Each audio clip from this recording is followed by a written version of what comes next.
తెలంగాణలో భారత్ సమ్మిట్ జరగబోతోంది. అయితే ఇప్పుడు ఈ టాపిక్ ఎందుకు తీస్తున్నా అంటే, భారత్ సమ్మిట్ అనేది ఒక ప్రైవేట్ ప్రోగ్రామ్. అది government, that's not a government programme, that is only a private organisation and private programme. So దానికోసం దేశ విదేశాల నుండి ఈ భారత్ సమ్మిట్ కి అందరు వస్తున్నారు. అది ఒక ప్రైవేట్ వాళ్ళు చేసేటువంటి ప్రోగ్రాము. దానికి రాహుల్ గాంధీ కూడా వస్తున్నారు.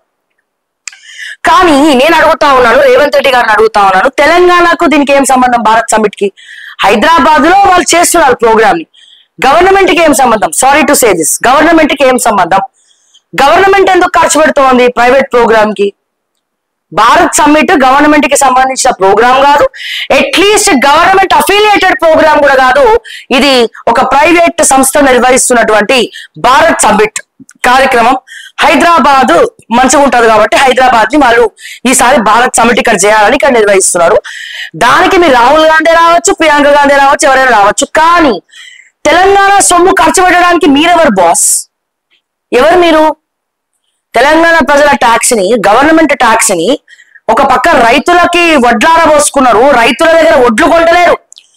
రైతుల వడ్లను కూడా దయచేసి వాళ్ళ వీడియో రిలీజ్ చేస్తాం. మేము నిన్న వరంగల్ వెళ్తా ఉంటే మేము కవర్ చేస్తాం. అక్కడ రైతులు వడ్లార పోసుకొని ఉంటే అక్కడ పోయి ఒక వీడియో చేసినాం. మేము అక్కడ పోయి ఒక వీడియో చేసినాము. అది వాళ్ళ రిలీజ్ అవుతుంది. దయచేసి ఇవాళ 2-3 వీడియోలు రిలీజ్ అవుతాయి. రైతుల దగ్గర మీరు కొంటలేరు, గవర్నమెంట్ కొంటలేదు. ఎవరు కొంటున్నారు? ప్రైవేట్ వాళ్ళు కొంటున్నారు. వాళ్ళు వడ్లార పోసుకొని రోడ్ల మీద పడిగాపులు కాస్తా ఉంటే వాళ్ళ దగ్గర కొననికి దిక్కులేదు మీకు. వాళ్ళ దగ్గర వడ్లు కొనమంటే డబ్బులు లేవని గవర్నమెంట్ చెప్తా ఉంది.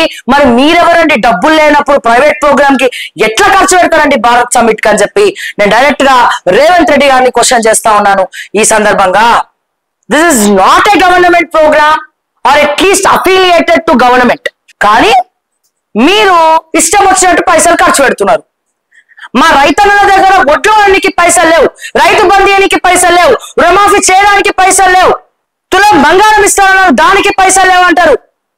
ఏది చేయాలన్నా పైసలు లేవు, పైసలు లేవు, పైసలు లేవు. కానీ ఎక్కడో భారత్ సమ్మిట్ ప్రైవేట్ ఆర్గనైజేషన్, ఒక ప్రైవేట్ సంస్థ భారత్ సమ్మిట్ తీసుకొచ్చి మన తెలంగాణ హైదరాబాద్ చేస్తే అది గవర్నమెంట్ ప్రోగ్రామ్ కాదు, గవర్నమెంట్ అఫిలియేటెడ్ ప్రోగ్రామ్ కూడా కాదు. కానీ మన తెలంగాణ గవర్నమెంట్ భారత్ సమ్మిట్ కి మొత్తం ఖర్చు పెడతాంది, స్పాన్సర్ చేస్తాంది. మీకు తెలంగాణ రైతులు ఎక్కువనా, ప్రైవేట్ ఆర్గనైజేషన్ ఎక్కువనా, భారత్ సమ్మిట్ ఎక్కువనా? వాళ్ళ దగ్గర పైసలు లేవా? ఎవరైతే ఆర్గనైజ్ చేస్తున్నారో వాళ్ళు ఖర్చు పెట్టుకోలేరా? పెద్ద పెద్ద బిజినెస్ మ్యాన్స్ వస్తా ఉన్నారు, వాళ్ళు ఖర్చు పెట్టుకోలేరా? డబ్బులు లేవు అనుకుంటా భారత్ సమ్మిట్ కి గవర్నమెంట్ కి ఎటువంటి సంబంధం లేకపోయినా ఒక ప్రైవేట్ ప్రోగ్రామ్ కి గవర్నమెంట్ ఎందుకు ఖర్చు పెడుతోంది? దయచేసి దీనికి రేవంత్ రెడ్డి గారు సమాధానం చెప్పాలి. డబ్బులు లేవు కదా గవర్నమెంట్ లో. ప్రతిసారి ఆ తదాసు దేవత ఉన్నట్టు డబ్బులు లేవు అని టైంలో కూడా ప్రెస్ మీట్లు పెట్టి చెప్తా ఉన్నారు. మరి వీళ్ళకి భారత్ సమ్మిట్ గవర్నమెంట్ ప్రోగ్రామ్ కానప్పుడు ఈ భారత్ సమ్మిట్ ప్రోగ్రామ్ కి మీరెందుకు ఖర్చు పెడుతున్నారు? గవర్నమెంట్ ఎందుకు ఖర్చు పెడుతుంది అన్ని కోట్లు? సో దయచేసి సమాధానం చెప్పాలి బట్టి విక్రమార్క గారు, డిప్యూటీ ముఖ్యమంత్రి వర్యులు బట్టి విక్రమార్క గారు, రేవంత్ రెడ్డి గారు తెలంగాణ ముఖ్యమంత్రి గారు, అలాగే ఐటీ శాఖ మంత్రి దుద్దిల్ల శ్రీధర్ బాబు గారు, మీరు సమాధానం చెప్పాలి. ఎందుకు ఖర్చు పెడుతున్నారు? ఎవరిని అడిగి ఖర్చు పెడుతుండ్రు? గవర్నమెంట్ అంటే పబ్లిక్ కాదా? కొన్ని పబ్లిక్ ని అడిగిండ్రా? వెబ్సైట్ లో జీవోలు పెట్టిండ్రా? ఇంత ఖర్చు పెడుతున్నామని? మీరు చూడండి, వాళ్ళు రిలీజ్ అవుతుంది. వడ్లు ఆరబోసుకొని వాళ్ళు ఏడుస్తున్నారు.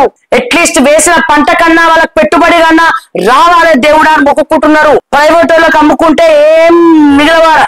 మీరు కొనలేకపోతే వాళ్ళకి వేరే ఆప్షన్ లేక ఎండలల్లో నిలబడి, నిన్న కొంచెం సేపు ఎండలు ఉంటేనే నేను పానిక్ అయిపోయినా. ఎండలో నుంచి కంటెంట్స్ చేస్తుంటేనే మిట్ట మధ్యాహ్నం భయంకరమైనటువంటి ఎండలో కాసేపు ఆ ఒడ్ల దగ్గర నించొని నేను ఒక కంటెంట్ చేస్తుంటేనే నాకు ముచ్చమటలు పట్టినాయి. నాకు దాహం అయి పిచ్చి అయిపోయింది నాకు అక్కడ నిన్న. చాలా ఇబ్బందికరం. అండ్ అక్కడ నుంచి మళ్ళా వరంగల్ ఎలకతుర్తి సభకు పోయినా. అక్కడ ఒక మంచినీళ్ళు ఇచ్చిన పాపాన పోలేదు ఒకటి బీఆర్ఎస్ వాడు. మంచినీళ్ళు ఆ మీడియా వాళ్ళకు మంచినీళ్ళు దిక్కులేదు. అది కూడా కొట్లాడితే ఇచ్చారు పాపం. అంటే ప్రతిదానికి కొట్లాడాలి వీళ్ళతోటి. నాకు వచ్చింట సరే టాపిక్ డైవర్ట్ అయిపోతుంది, దీని గురించి మళ్ళీ మాట్లాడతాను నేను. సో అక్కడ విపరీతంగా పానిక్ అయిపోయినమాట.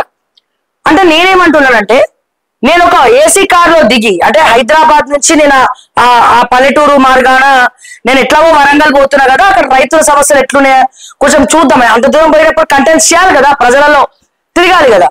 సో కంటెంట్స్ చేద్దాము, ఎట్లా ఎవరేమనుకుంటున్నారు ఏదనేది కొన్ని వీడియోస్ చేసినాం ఆబ్వియస్లీ.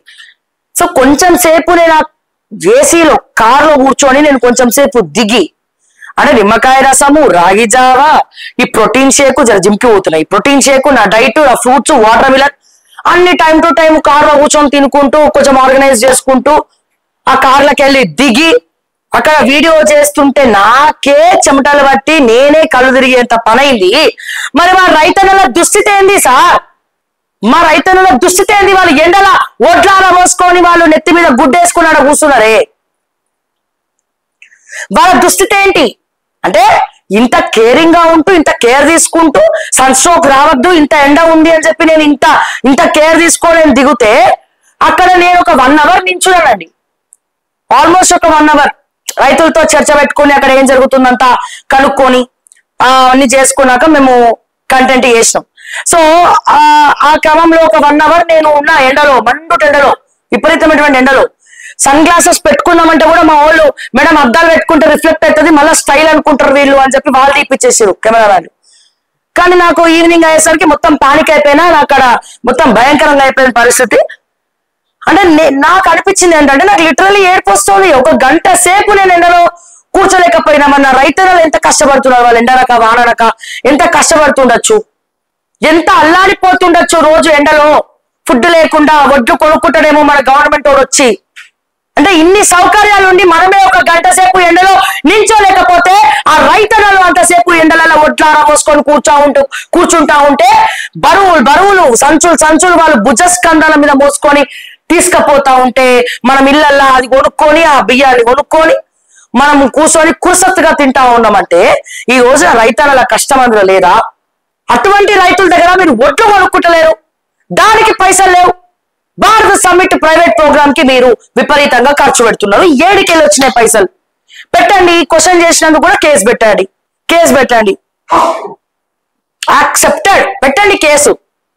చాలా బాగా అనిపిస్తోంది, సారీ టు సే దిస్. ఏడుస్తున్నారు రైతులు, ఏడుస్తున్నారు, కళ్ళెమ్మ నీళ్లు పెట్టుకుంటున్నారు. శుభం కాదు అశుభం, పుట్టగతులు ఉండవు, సర్వనాశనం అయిపోతారు ఒక్కొక్క రైతులతో పెట్టుకున్న వాళ్ళంతా. నామరూపం లేకుండా పోతారు. పదవులు శాశ్వతం కాదు, ప్రజలు శాశ్వతం, పేరు శాశ్వతం. చరిత్రలో మీ పేరు చిరస్థాయిగా నిలిచిపోవడం అనేది శాశ్వతం అని గుర్తుపెట్టుకోండి దయచేసి. పైసలు లేవు. మీ భారత్ సమ్మిట్ కి మాత్రం పైసలు ఉంటాయి. అది గవర్నమెంట్, మన తెలంగాణ గవర్నమెంట్ చేస్తుందా భారత్ సమ్మిట్? కాదు కదా.